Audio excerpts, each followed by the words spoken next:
उसकी शादी में तो 30 लाख रुपया लगा, उसकी में 50 लाख लगा। हमारे पास ना 30 है ना 50 है, कर्ज लेकर के शादियां करते हो। एक दिन की चकाचौंध में जीवन के 10 वर्ष की कमाई को उड़ा देते हो। कौन सा समाज बना?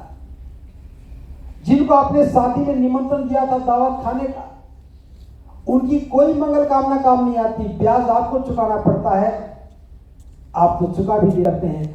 लेकिन जब आप अपने परिजनों को बुलाते हो, मित्रों को बुलाते हो, जिनके पास अच्छी नौकरी नहीं है, वो जब आपके कार्यक्रम में आते हैं उस चकाचौंध से प्रभावित होते हैं। फिर उनके सामने भी एक लक्ष्य खड़ा हो जाता है, मैं भी अपनी बेटी की शादी, मैं भी अपने बेटे की शादी ऐसे ही करूंगा, क्योंकि मेरे को उनको बुलाना है। आपकी सारी कमाई कोई और खा रहा है। जब हम कहते हैं कि स्कूल बनाना है तो गरीब हो गए, ना जी 500 से ज्यादा नहीं दूंगा। हम कहते हैं कि अंबेडकर भवन बनाना, लाइब्रेरी बनानी, ना जी मैं तो 1000 से फालतू नहीं दूंगा। और शादी में कितने शहंशाह होते हो। एक छोटा सा गणित आपके सामने रख रहा हूं। जब हम रिक्शा में, हाथ वाले रिक्शा में बैठ के चलते हैं तो 1 किलोमीटर के 10 रुपए देना पड़ता है। कार में चलते हैं तो 5 रुपये से 7 रुपया कार में खर्च आता है 1 किलोमीटर। बस में चलते हैं तो 1.25 रुपया में 1 किलोमीटर चलते हैं। रेल में भी लगभग यही भाड़ा है। हवाई जहाज में भी उड़ते हैं तो 4 रुपया 5 रुपये किलोमीटर से फालतू खर्चा नहीं आता। मुंबई 1400 किलोमीटर है दिल्ली से, 6000 रुपये पहुंच जाते हैं। 4-5 रुपया किलोमीटर का खर्चा है। लेकिन शादी वाले दिन 1 किलोमीटर चलना है और घोड़ी वाला 30,000 रुपये ले गया और उससे एक ही सवारी कर सकती है। 1 किलोमीटर 30,000 रुपये में चल रहे हो, इससे ज्यादा शहंशाह हो सकते हो क्या? और वो जो छतरी लेके चलता है उसका किराया अलग से है। क्या हमें बुद्धि विवेक का इस्तेमाल नहीं करना चाहिए? अभी 30,000 की घोड़ी पर बैठ के जा रहे हो, तो कल रिक्शा में बैठोगे 10 रुपए के लिए लड़ोगे। ऑटो वाला कहेगा मैं 30 लूंगा, आप कहेंगे नहीं 20 रुपए लगते हैं। अगले दिन बिल्कुल हैसियत बदल जाती है। अगर बौद्ध बन करके हम देखें तो बौद्धों की शादियां बुद्ध विहारों में अपने भवन में होने लगे। दोनों परिवार जाएं, शादी करके आ जाएं, ना ढोल बजे, ना बैंड बजे, ना बारात हो, ना दावत हो। शादी के बाद अपने मित्रों को, सगे संबंधियों को खाना खिला दो, कोई बात नहीं। हम लाखों रुपया बचा सकते हैं और ऐसा करके हम अपने पैसा बचाएंगे। लेकिन समाज में अपने दूसरे भाई हैं जो कर्ज लेकर के शादियां करते हैं, उनकी भी आर्थिक मुक्ति हो जाएगी। वे भी सामाजिक दास्तां से बच जाएंगे। उनको भी जमींदार से कर्ज लेकर के अपने बहू बेटी को खेत पर भेजने से बचना बच जाएंगे। उन पर भी होने वाले जुल्म रुक जाएंगे। ये बाबा साहब की चिंता थी।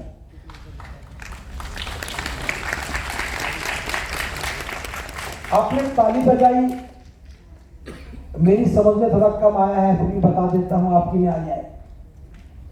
अगर मेरी बात अच्छी लगी है तो 2 बात कर लेना। एक तो किसी की बारात में मत जाना, और कोई बुलाए तो खाना मत खाना। बारात में जाने से, दावत खाने से रुक जाओ। मैं पूरे विश्वास के साथ कहता हूं, इस टैगोर थिएटर की का ये कार्यक्रम इस समाज के निर्माण में सफल हो जाएगा। एक नए हम सिर्फ दावत नहीं खाते हैं, एक वक्त का खाना खाते हैं या बारात में जाते हैं। बर्बादी में यही 2 विचार सबसे महत्वपूर्ण है। अगर किसी की शादी हो, उसमें बाराती ना हो तो बैंड बजेगा क्या? बैंड बजेगा तो वो नाचने वाला नहीं मिलेगा।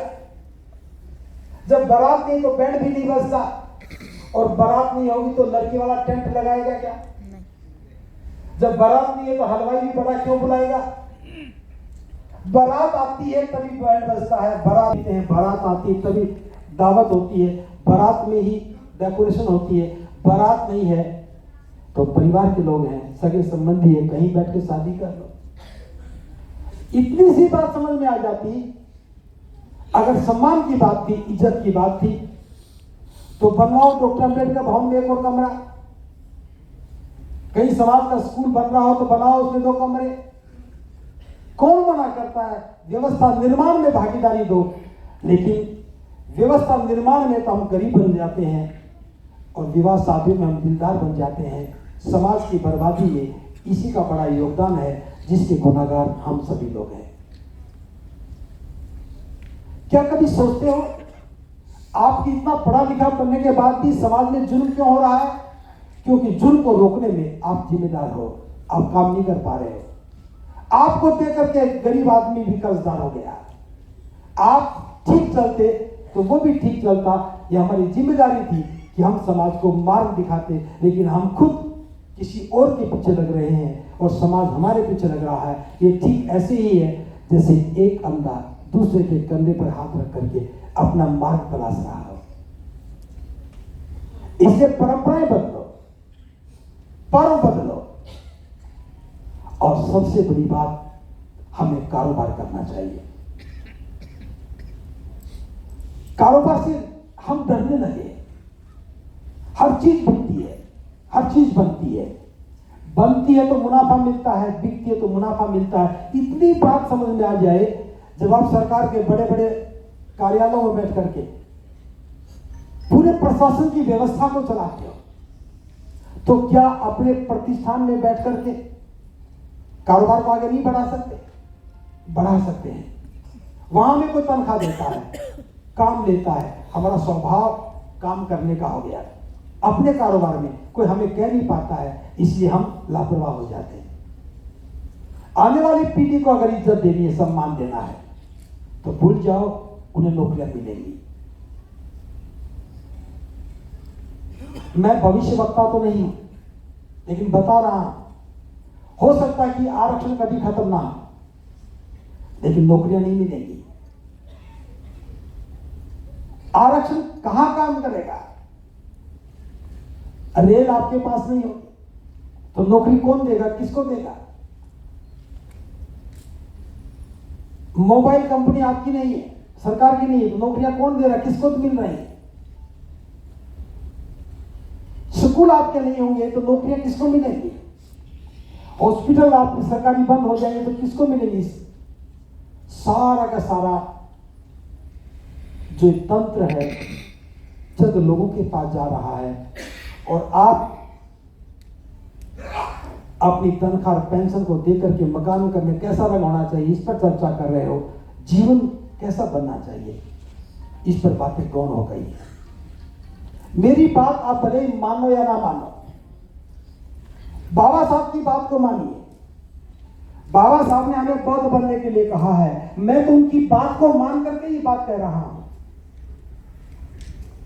लक्ष्य बनाना होगा।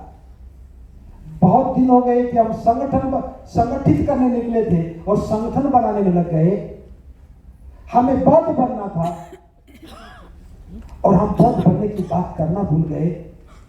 हमें अपनी पहचान कायम करनी थी और पहचान की बजाय हम दूसरों के पिछलग्गू बन गए। हमारा मार्ग सीधा था, हमें बुद्ध को शास्त्र स्वीकार करना था, और आज हम किसी न किसी डेरे के पीछे हो लिए। क्या ये बाबा साहब का विचार है? तो हमें आज समय को पहचानते हुए, इस समय को समझते हुए, समय की मांग को देखते हुए, हमें बाबा साहब पर पूरी तरह भरोसा करके बाबा साहब के 2 संकल्पों को समझना चाहिए। एक 23 सितंबर 1917 को जो बड़ोदरा गुजरात में लिया था पहला संकल्प, पहला निर्णय, और 14 अक्टूबर 1956 को नागपुर में लिया था ये दूसरा और अंतिम निर्णय था। हम इन दोनों निर्णय को समझ करके हमें बाबा साहब के अंतिम निर्णय पर काम करना चाहिए, और काम करने के साथ साथ ध्यान रखना चाहिए जिस व्यवस्था ने बाबा साहब का अपमान किया, मैं उस व्यवस्था को लेकर के क्यों चलूं। इस बार मैंने संकल्प भूमि बड़ोदरा में 23 सितंबर को एक बात रखी थी, आपको भी बता दूं। मैंने कहा पारसी धर्मशाला से बाबा साहब के सामान को बाहर फेंका गया, लाठी लेकर के मारने की भी बात हुई, गालियां भी दी गई। ये बाबा साहब का अपमान था। कार्यालय में टाप को समेट लिया, ये अपमान था। चपरासी पानी नहीं पिलाता था, ये अपमान था। फाइल दूर से फेंकता था, ये भी अपमान था। रहने की जगह कोई नहीं मिली, अपमान था। क्यों था? क्योंकि जाति की दुर्भावना थी। बाबा साहब की जो जाति थी उससे लोग नफरत करते थे। नफरत करने वालों की भी जाति थी।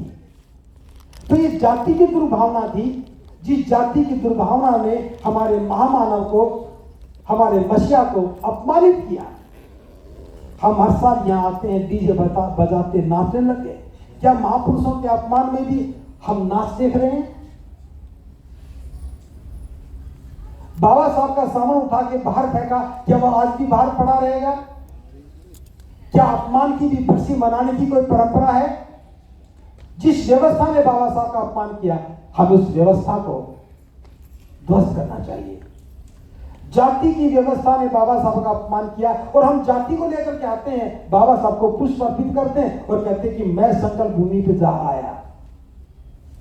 इस जाति ने अपमान किया था और जाति लेकर के बाबा साहब के पास गए हो तो अपमान करने वालों में आपका नाम भी शामिल हो गया।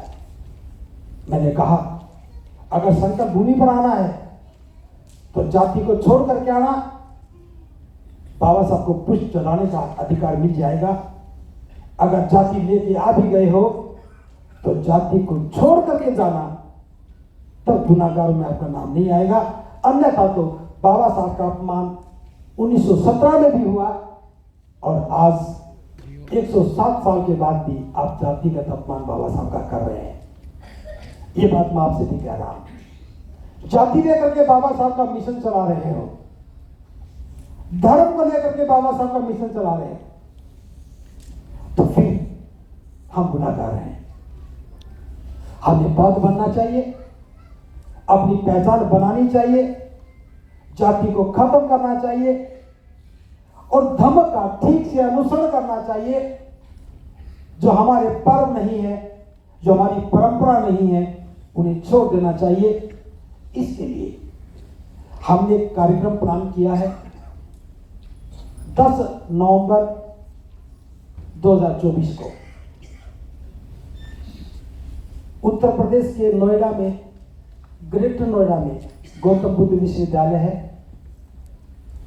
उस विश्वविद्यालय के सेंट्रल सभागार में 10 नवंबर को कार्यक्रम कर रहे हैं, जिसमें हम भारत के बौद्ध समाज की स्थापना की घोषणा करेंगे।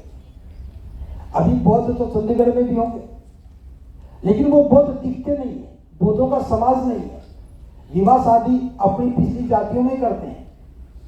तो इस पहली बार बाबा साहब की दीक्षा के बाद पहली बार देश में बौद्ध समाज बनाने के ऊपर काम शुरू हुआ है। 10 नवंबर को ग्रेटर नोएडा में गौतम बुद्ध विश्वविद्यालय में इसकी घोषणा होगी। बौद्धों का जीवन कैसा हो, आचार कैसे हो, विचार कैसे हो, व्यवहार कैसा हो, पर्व कैसी हो, परंपरा कैसी हो, इसके लिए हमने बौद्ध आचार संहिता बनाई है। उसका विमोचन करेंगे, जारी करेंगे। तो मैं आप सब लोगों को आमंत्रण देता हूं। 10 नवंबर को आप सादर आमंत्रित हैं बौद्ध समाज के निर्माण में आपकी भागीदारी के लिए। लेकिन उसके लिए आपको 2-3 काम करने होंगे। पहला काम, ये बौद्ध समाज के निर्माण का काम है। बिना बौद्ध बने आओगे तो आपके भी किसी काम का नहीं और हमारे भी किसी काम का नहीं। बौद्ध बन करके आओ, दीक्षा ले ली है तो अच्छी बात है, नहीं ली तो ले लेना, समय है। या वहां आकर के भी ले लो तो कोई बात नहीं। दूसरा, बौद्ध बन भी गए हो तो जाति लेके मत आना। जो जातिवादी है वो बुद्ध का अनुयायी नहीं हो सकता। तो कंडीशन क्या है? बौद्ध बन के आओ, जाति छोड़ के आओ। और वहां आकर के जब आप देखोगे कि भारत में भी बौद्धों की अपनी व्यवस्था शुरू हो गई है, बौद्ध समाज बनने लगा है, इसके बाद आपको अपनी पहचान कायम करने का काम करना होगा। कि बौद्ध हैं तो बौद्धों की ये पहचान है, वहां सारी बातें बताई जाएंगी, आप उन्हें स्वीकार करेंगे। तो भारत में बाबा साहब के मिशन को आगे बढ़ाते हुए पहली बार बौद्ध समाज की स्थापना का काम शुरू हो रहा है। तो मेरा आमंत्रण है, उसके लिए आपको रजिस्ट्रेशन करवाना होगा। अपने हर्षवर्धन बौद्ध जी, मास्टर सुरेंद्र जी, कुछ लोग चंडीगढ़ के जो काम कर रहे हैं, आप इनसे संपर्क करके सारी जानकारियां इनसे ले सकते हैं। बिना रजिस्ट्रेशन के वहाँ एंट्री नहीं होगी, क्योंकि ये पब्लिक का कार्यक्रम नहीं है, ये सिर्फ बौद्धों का कार्यक्रम है। अगर आप बौद्ध नहीं भी बने हो और बनना चाहते हो तो भी आ सकते हो, बस एक शर्त के साथ कि आपको जाति से मुक्त होकर के बौद्ध बनना है। मैं बौद्ध हूँ, मेरी कोई जाति नहीं है, इस स्लोगन के साथ हम लोग काम कर रहे हैं। तो ये आपको मैंने आमंत्रण दिया है। इन्हीं शब्दों के साथ आपने मेरी बात को बड़े गौर से सुना। कुछ बातें ऐसी भी थी जो हो सकता है कि आपको आपकी भावनाओं को ठेस पहुंचा रही हों, कुछ बातें आपको अच्छी लगी हों। सारी बातें मैंने जान करके कही हैं, अनजाने में कोई बात नहीं कही है। बुरी लगने वाली बातें बुरी लगनी ही चाहिए, वरना तो फिर ये आंख मिचौनी चलती रहेगी। छलनी में चांद पर बैठने की जो कल्पनाएं हैं, इन पर बुरा मानोगे तो दोष किसी का नहीं है। जाति को बचा के रखे हो तो दोष आपका ही है। गलत परंपराओं में गलत लोगों के पीछे दौड़ रहे हो